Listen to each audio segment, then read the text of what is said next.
हमारे खास मुलाकात कार्यक्रम में आप सभी दर्शकों का स्वागत है।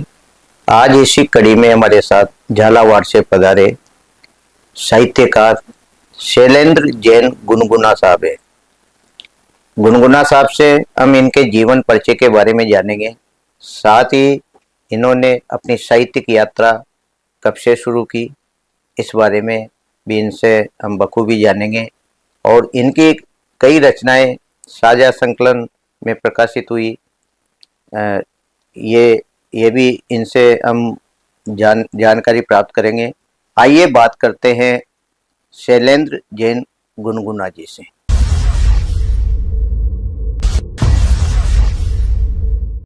शैलेंद्र जी, आपका हमारे स्टूडियो में बहुत बहुत स्वागत है। बहुत शुक्रिया, आपने मेरे को मौका दिया बोलने लगा मंच पर आने का। बहुत शुक्रिया चैनल का, वो आपका। शैलेंद्र जी, सबसे पहले तो हमारे दर्शकों को आप अपना जीवन परिचय बताएं। आप कहाँ से हैं, आपकी शिक्षा वगैरह कहाँ हुई और साहित्यिक क्षेत्र से आपका रुझान कब हुआ? मैं झालावाड़ की पिड़ावा तहसील से हूँ जी। वहीं मेरा जन्म हुआ और मैंने स्नातक पास किया है। और शुरू से ही मैं वैसे ही लिखने का शौक था मेरे को। मैं बातें भी काव्य में करता था जी। शुरू में धीरे धीरे रुझान काव्य की तरफ बढ़ता गया और एक तो पता लगा मैं कब कवि बन गया। कुछ घटना ऐसी होती है जो कुछ एक विशेष व्यक्ति मिलता है जी, तब वो हमको काव्य को मोड़ देता है जी जी। तब से मेरी चल रही है और अभी तक मैं कई पूरे देश भर में राजस्थान, उत्तर प्रदेश, मध्य प्रदेश, दिल्ली, लखनऊ, हरियाणा सारे किताबों में, सबके अखबारों में मेरी रचना प्रकाशित होती रहती है। और सब कई साहित्यिक संस्थाओं से मुझे 400-500 से ज्यादा प्रशस्ति पत्र मिल चुके हैं और कई बार मुझे ट्रॉफी इनाम मिल चुके हैं। शैलेंद्र जी, काव्य के पीछे आपके गुरु या प्रेरणा स्रोत कौन थे? जो मंच पे अच्छे करते थे, जैसे राकेश जी नैयर हैं जी, झालावाड़ से वरिष्ठ साहित्यकार हैं, वो मेरे गुरु हैं जी। मैंने उनसे काफी प्रेरणा ली। वो अच्छे समीक्षक हैं, डेली वो समीक्षा करते हैं रचनाओं की। उनसे मुझे नहीं, झालावाड़ के जितने भी साहित्यकार हैं जी, सबको प्रोत्साहन मिलता है कि वो अच्छे लिख सके जी। शैलेंद्र जी, आप मेडिकल कॉलेज में कार्यरत हैं, यानी नौकरी भी करते हैं। कैसे समय निकाल पाते होंगे अपने साहित्य के लिए? अब सर मेहनत तो करना पड़ता है। नौकरी मैं मिलिट्री में करता हूँ, साथ में मिलिट्री स्टोर भी काम करता हूँ। सुबह 8 से 6, 2 से 6 वहाँ बीच में जब भी टाइम मिलता है रात को मैं टाइम निकालता हूँ। कितनी रचनाएं अभी तक आप लिख चुके हैं? होगी 1000 करीब रचना होगी जी। बहुत सारे रजिस्टर बड़े भरे पड़े हैं, किताबें भरी पड़ी है और मैं तैयारी कर रहा हूँ जैसे टाइम मिलता है जी। तो जल्दी रचना प्रकाशित करने की तैयारी में हूँ जी, और टाइम मिलने के ऊपर। जब आपने लिखना शुरू किया था और लिखते लिखते जब वह किसी पत्र पत्रिकाओं में उसकी वो छपती थी आपकी रचनाएं, तब आपको कैसा महसूस होता था? बड़ा उत्साह बढ़ता था मेरे को और मैं उनको फोन करके कहता था आपने मेरा उत्साह बढ़ाया। काफी प्रशंसा होती है जब किसी कवि की रचना किसी अखबार में आती है, किसी पेपर में आती है, तो उसका उत्साह और बढ़ जाता है, उसके लिखने का और मन और अग्रसर होता है तो काव्य की तरफ जी। शैलेंद्र जी, देखा जाए तो आपका जो झालावाड़ क्षेत्र है ये साहित्यकारों का महाकुंभ कह सकते हैं इसे, क्योंकि अच्छे अच्छे वरिष्ठ साहित्यकार जिनका आज नाम पूरे देश में है, जाना जाता है झालावाड़। तो ऐसे कौन से साहित्यकार झालावाड़ में जिनसे आपको आगे बढ़ने की प्रेरणा मिलती रही? वहाँ के राजा भी राजेंद्र सुधाकर नाम से लिखते थे और राजा भी सभी कवि थे जी। और सबसे बड़ी बात रघुराज सिंह हाड़ा जी, पूरे देश में उनका नाम हुआ है। राजस्थानी हिंदी में सबसे, और उनकी किताबें भी, उनकी कविताएं पाठ्यक्रम में भी पढ़ाई जाती हैं राजस्थान में जी। इसके अलावा शिवशंकर, अपने प्रकाश जी सोनी है जी, राकेश जी नैयर है और शिवचंद्र शिवा है जी, जितेंद्र निर्मोही जो कोटा में ये भी झालावाड़ के वासी हैं। ऐसे कई नाम है जिनसे प्रेरणा मिलती है और जिन्होंने झालावाड़ का नाम साहित्य में बहुत उजागर किया है और झालावाड़ को पहचान दिलाई है जी।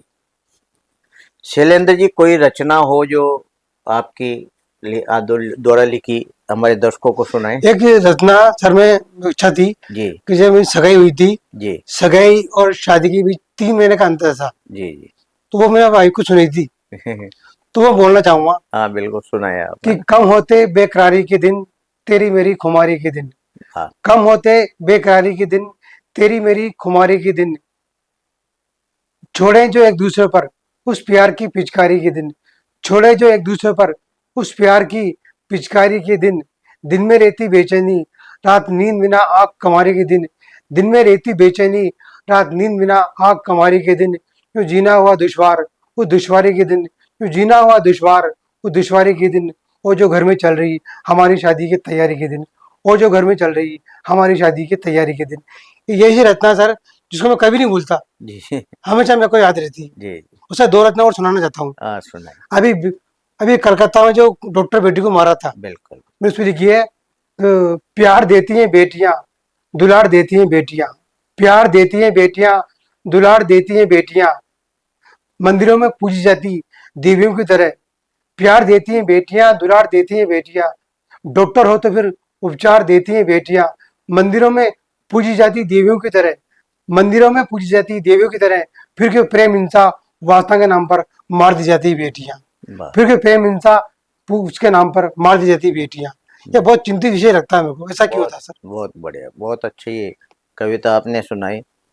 शैलेंद्र जी, आपकी कई रचनाएं साझा संकलन में भी प्रकाशित हुई। हाँ कौन सी पुस्तकें हैं जिनसे सर, एक जिनमें आप। अनुपमा जो इंदौर से निकलती है, जी अनुपमा पुस्तक, और नवोदय जी ग्वालियर से निकलती है। स्वर्णिम दर्पण लखनऊ से, ये फूल सजिल है, आम सजिल है, ये झालावाड़ से निकली थी। जी ऐसी बहुत सारे पुस्तकें हैं, करीब 25 से 30 पुस्तक, वो भी ज्यादा होगी, जी जी काव्य संकलन, हाँ, जिसमें रचना प्रकाशित होती है, और अखबार में तो आती रहती है। जी।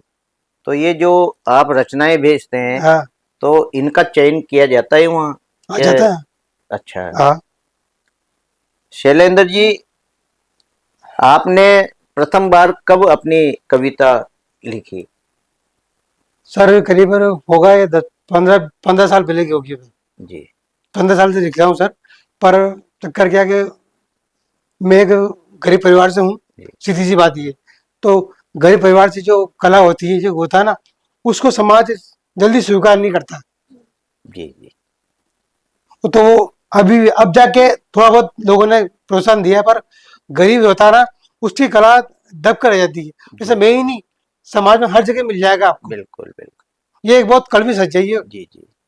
शैलेंद्र जी, जब आपने लिखना शुरू किया उस समय आप रचनाएं कागज पर उतारते थे, लेकिन कई बार ऐसा देखा जाता है कि मन में एक भ्रांति रहती है, कहीं ये रचना सही कागज पे उतर पाई या नहीं पाई। तो इस तरह उनको जचवाने के लिए आप किसी बड़े कवि या अपने समकक्ष को हाँ, मैं दिखाते थे? राकेश जी नैयर को बताता था मैं। जी राकेश जी नैयर हमारा वरिष्ठ साहित्यकार झालावाड़ में पहले अध्यक्ष भी रह चुके हैं, और वो सबकी रचना समीक्षा करते हैं। मैंने जैसे पहला बताया आपको, जी डेली वो समीक्षा करते हैं। हमारा जो ग्रुप है, साहित्य ग्रुप जी झालावाड़ साहित्य परिषद का, वो डेली कवि की समीक्षा करते हैं। तो उससे लोगों को, कवियों मित्रों को काफी प्रोत्साहन मिलता है, और उनकी कमियों निकालने का, जी और जो सुधार तारीफ करने। करने का, ये सुधार का मौका मिलता है। जी सर, एक कविता मैं सुनाना चाहता हूँ। हाँ सुनाए। मैंने लिखा है, मैं एक ठेका कर्मी हूँ, जी और ठेका कर्मी की तनख्वाह मिलती है 6,000। जी जी उसमें घर का खर्चा नहीं चलता है। जी मैं कुछ लिखा हाँ कि सीएम भजन लाल जी हमारी नैया पार लगाओ। सीएम भजन लाल जी हमारी नैया पार लगाओ, ठेके से हमको मुक्ति दिलाओ। वाह सीएम भजन लाल जी हमारी नैया पार लगाओ, ठेके से हमको मुक्ति दिलाओ। बड़ा महंगा है आजकल का जमाना, बड़ा महंगा है आजकल का जमाना, बहुत मुश्किल है 6,000 में घर चलाना। बड़ा महंगा है आजकल का जमाना, बहुत मुश्किल है 6,000 में घर चलाना। इसमें तो आप हम पर थोड़ा तरस खाओ, ठेके से हमको मुक्ति दिलाओ। पाल सके हम बीवी बच्चों का पेट ढंग से, पाल सके हम बीवी बच्चों का पेट ढंग से, इतना तो पैसा है हमारे वेतन से। पाल सके हम बीवी बच्चों का पेट ढंग से, इतना तो पैसा है हमारे वेतन से। इसके लिए आप हमें आरएसएलडीसी कंपनी में कर जाओ, ठेके से हमको मुक्ति दिलाओ। बहुत सुंदर कविता आपने, आपकी जो पीड़ा आपने व्यक्त की, वास्तव में आज जो ठेका कर्मी है वो इतने कम वेतन में अपना घर खर्च नहीं चला पाते। वास्तव में आपकी पीड़ा जायज है।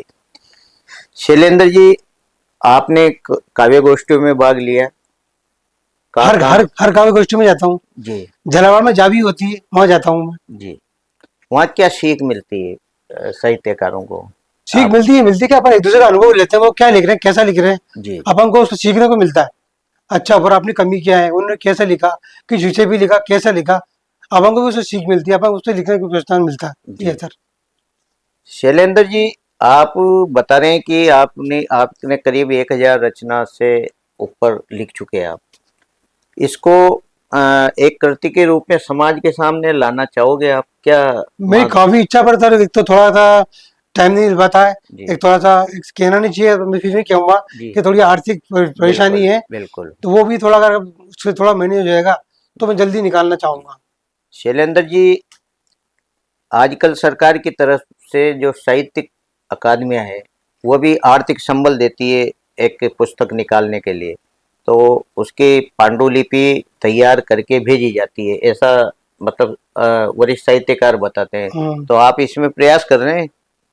अब मैं अपने आपसे पता लगा तो जाके करूँगा कुछ झालावाड़ में, मिलूंगा ऑफिस में कि कहाँ होता है सर। जी जी। और कोई रचना हो तो सुनाओ आप। सर अभी मैं आ रहा था सर। जी तो हाँ एक रहता सर।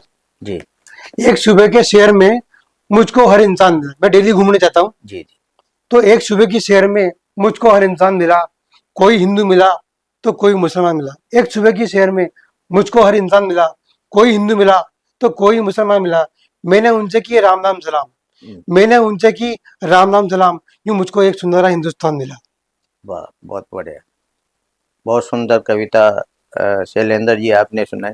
शैलेंद्र जी, आपने जो ये जितना लिखा साहित्य, तो कहाँ कहाँ आपको सम्मानित किया गया और कितने प्रशस्ति पत्र और पुरस्कार आपको मिले सर?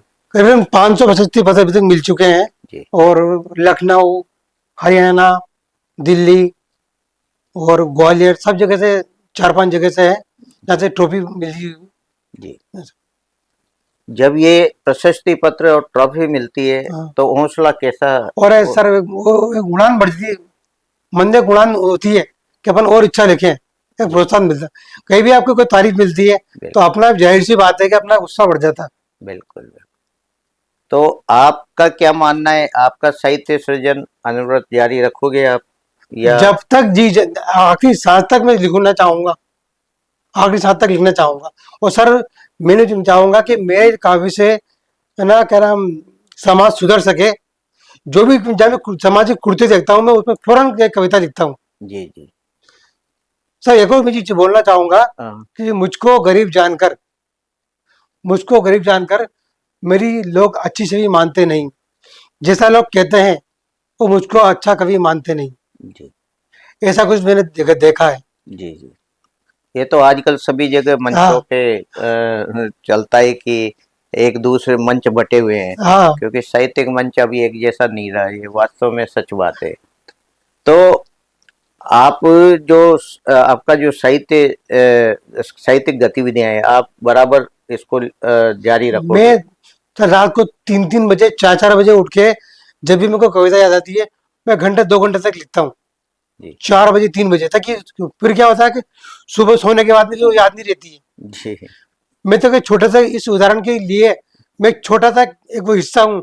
पर वो कवि प्रदीप जो थे उन्होंने वो लिखा था ये मेरे वतन के लोगों, जी और उन्होंने कहा था नेहरू जी ने उनसे कोई युद्ध के बाद में किस पे कविता लिखो, तो कवि प्रदीप जी ने एक पान की दुकान पे सिगरेट का पैकेट लेके वो कविता लिखी थी। जी सही। मैंने ये अखबार में पढ़ा था बिल्कुल बिल्कुल कि वो तो क्या बहुत बड़ी चीज है, मैं तो उनके पर नाखून बराबर भी नहीं हूँ, वो बिल्कुल। तो बहुत बड़ी हस्ती थे। लेकिन अनुभव ये होता है कि अपन जो भी कविता है ना हाथों हाथ लिख दो, रात को 3 बजे 4 बजे जी, 2 बजे। मन में जो हाँ भाव है उसको हाथों हाथ उतार लो, हाँ, बाद में फिर कल वो वो ध्यान भाव नहीं आता। सामने आए नहीं आए। हाँ बिल्कुल सही बात नहीं है। आता सर, जी जैसे कई बार अनुभव होता है। शैलेंद्र जी, समाज के लिए आप क्या संदेश देना चाहेंगे? क्या लिखोगे आप समाज के लिए? मैं चाहूंगा सर जो युवा युवा पीढ़ी है वो भारतीय संस्कृति को समझे। आजकल क्या होता है कि लोग फास्ट फूड ये सोशल मीडिया में ज्यादा रील के चक्कर में पड़े रहते हैं, बाहर घूमने जाते हैं, उसमें लोग बाग मर जाते हैं। और एक और चीज, कोटा में जो ये, हाँ, बहुत खास बात मैं कहना चाहता हूँ, कोटा में जो स्टूडेंट बाहर से पढ़ने आते हैं, जी डेली अखबारों में आता है आज उसने आत्महत्या कर ली, उसने आत्महत्या कर ली, तो लोग बाग, मैं उनका माँ बाप, जो कोटा में जो आते हैं स्टूडेंट पढ़ने, जी मैं उनके माँ बाप से कहना चाहता हूँ कि वो उनके बच्चों पर अपनी वो मर्जी नहीं थोपे। पास का बेटा कलेक्टर है तो तू भी कलेक्टर बन। जी इसी वजह से वो लोग बाग मरते हैं, वो बिल्कुल बच्चे मरते हैं, क्योंकि उनकी रुचि दूसरी तरफ होती है, वो बिल्कुल ऐसा कर नहीं पाते हैं। और बाद में क्या होता है, वो माँ के पैसे बिगड़ने के चक्कर में आत्महत्या कर लेते हैं। तो मैं उनसे रिक्वेस्ट है माँ बापों से कि अपने बच्चों को जो रुचि हो उसी में पढ़ाई कराएं। जरूरी नहीं पास का बेटा कलेक्टर हो तो तू भी कलेक्टर बन, ये जी जरूरी नहीं होता। इसी कारण बच्चे मरते हैं, तो बहुत दुख का विषय है ये जी मैं बहुत चाहता हूँ आप भी इस पे कुछ जरूर कुछ है। बिल्कुल बिल्कुल। ये थे हमारे साथ झालावाड़ से पधारे साहित्यकार शैलेंद्र जैन गुनगुना जी। गुनगुना जी मेडिकल कॉलेज में एक ठेका कर्मी है, लेकिन साहित्य क्षेत्र में इनकी गहरी रुचि है और इनका लेखन काफ़ी वर्षों से चल रहा है और करीब 1000 रचनाएं ये लिख चुके और देश भर के जो साझा संकलन में इनकी रचनाएं प्रकाशित हो चुकी। आज ये हमारे बुलावे पर झालावाड़ से स्टूडियो में पधारे, आपका बहुत बहुत बहुत शुक्रिया मंजू, मेरे को शुक्रिया देने के लिए बहुत